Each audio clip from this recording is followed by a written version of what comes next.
it's really interesting to see as well, because you talk about Joe Rogan. I thought what was really important and interesting is that you look at his audience as mainly, right-leaning men who aren't necessarily political. So tapping into those podcasts that don't just talk about politics, they talk about theories and wellness and that kind of thing.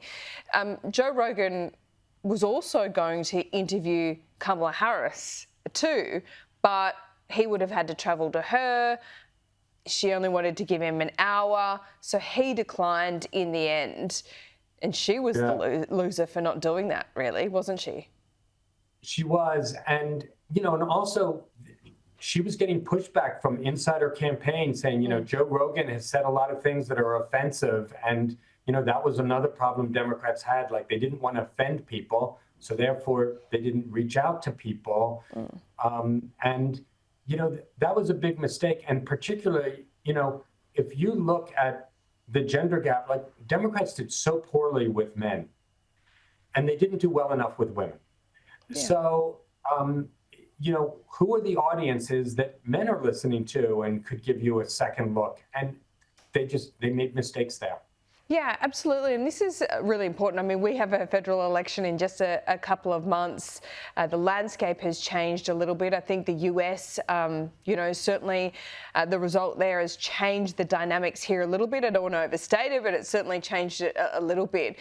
What would be, you've had a bit of distance between the election now. What would be your message to Democrats inside Washington when it comes to engaging with the media? Because I think a lot of modern politics is forgetting that you need to believe in something, but also it's most important to speak to the people that don't agree with you, rather than getting into this kind of toxic feedback loop of your own beliefs being repeated back to you and affirmed. The first thing I do is I ditch the teleprompter. If I was running for president as a Democrat in the future, I'd say I'll never use a teleprompter under any circumstances for any event whatsoever, because it's time to be less scripted. It's time to talk to people directly. It's time to be willing to make mistakes out there and not be afraid of the repercussions of mistakes. And I think Democrats have become too tied with special interest groups, and they've stopped listening to average voters. Yeah, not just special interest groups, but too much data, too much polling on a daily basis. That track polling, it seems to strip people of their intuition, doesn't it? And I'm not just talking about the Democrats and Kamala here, but that is and has become a feature of modern politics. Well, I think you can believe that polling is listening, but polling is polling and listening is listening. And, Donald Trump, for all his faults, there's a lot of people who say, he speaks for me and to me. What they really mean is he seems to listen to me. And look, here's a guy who's a billionaire who lives in an ivory tower, and people think, well, they listens to him. And I think a lot of Democrats just got too safe, and between them and voters was a teleprompter, and worried about making mistakes. And you gotta cut loose. Yeah, and he's done that. He's proven it in 2 election campaigns now, hasn't he? Once we look at the Trump team, I think we're starting to get a clearer picture, and probably the next time we speak, Jim, is going to be after or on Inauguration Day.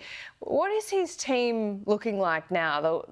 The nominees that will actually get that approval through the House, and what he might end up with. What does it tell you about his first term, his first year, I should say?